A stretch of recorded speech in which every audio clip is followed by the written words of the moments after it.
Hello, my name is Mariah Barber, and I'm founder and director of Invisible Strengths. We are a advocacy and organizing group that focus on intersectional people with disabilities having access to economic stability through work and through just having dignity with their ways of life. And I am going to be answering questions on behalf of a coalition I am a part of with Black Girls Farm. And our project that we're proposing to focus on is Nothing About Us Without Us. We're very passionate about making sure that there's food access to folks with disabilities, particularly families that deal with neurodivergence. And that's really what we want to focus on with the initiative. So I'll be answering the following questions just to clarify those things and give a little bit more light. I spoke a little bit about why both our organizations exist. And now I want to get into systematic issues that we address. So we know that anti-Black racism, we know that ableism, and we know that really environmental racism all come together. And so our coalition is really focused at attacking all those things at the root, really making sure there's education, training, advocacy happening around environmental justice issues and food access and just empowerment taking place with families that support those with neurodivergence, whether that be the children in the house, the elders in the home, or the parents in the home.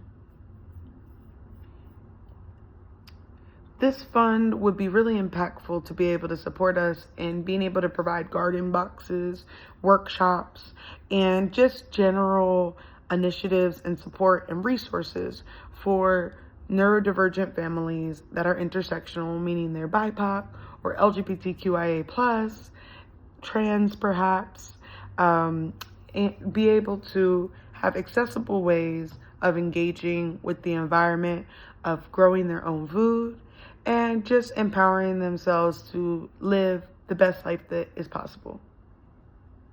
Some strategies that we use to build community power. We've worked with each other over the last few years on several different initiatives that have served this population. And we really like to use digital marketing to engage with our audience, but also we're big on collaboration and also centering community voice and uplifting unheard voices, and really being able to have focus groups, relaxed conversations with community to find out what's missing, what's lacking, how they best like to receive information and support, working heavily with DC Department on Developmental Disabilities, DC Council on Developmental Disabilities, also with MLK Library in the past for our annual Disability Summit, or experiences that I have with Invisible Strengths, and then the other member of our coalition, Friday, or Erica, with Black Girls Farm. They have collaborated with a lot of local farms, farmers markets, and also places like hardware stores like Lowe's to provide support materials when they previously worked on projects with DC Fund to be able to do raised bed gardens. And now we really want to hyper focus again on supporting intersectional families with disabilities, especially in times like this where we're heavily being impacted, erased, and silenced. And we are in dire need of resources and spaces created for us. For us, we really do work across wards, but we're especially active within Ward 2, Ward 4, and Ward 3. And I myself am an organizer and also a teaching artist. And Kiki from Black Girls Farm is also a teaching artist and works heavily with providing health services to the community.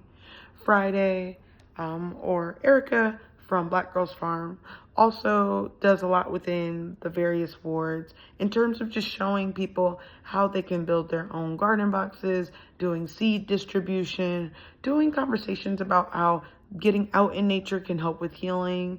And as a neurodivergent person and having other neurodivergent people on our team, we speak about our own experiences, and I've also seen a lot of bias in these types of spaces, or not considering or contemplating those with intersectional disability issues and wanting to be affirmed with their gender, their race, and their ability to want to engage with the environment. So, lastly, just wanted to share that when we talk about displacement, when we talk about communities of color, residents getting pushed out, part of that piece is because of economic instability. And so we really want to encourage, with giving away free resources to grow our own food, that there are ways to cut costs, have access to healthy tools to just bring up our quality of life, and also having different activities to improve well-being that we would be able to put on that are free for neurodivergent families who are dealing with more extreme medical costs and have to just deal with more healthcare systems, getting assistive technology, a lot of different undue burdens that can lead to them being displaced, or at the very least just dealing with economic hardship. And we want to help with that, and also just build power collectively and feel less isolated and more in a community. And then lastly, what I'd love to share about our work is that we really focus on just making sure that our coalition is accessible. Again, because we are both leaders of coalitions that identify as Black, queer, women with disabilities, and non-binary folks, we know how important it is to create spaces for us and to uplift unheard voices in the district. And we really want to attack these changes happening from this administration.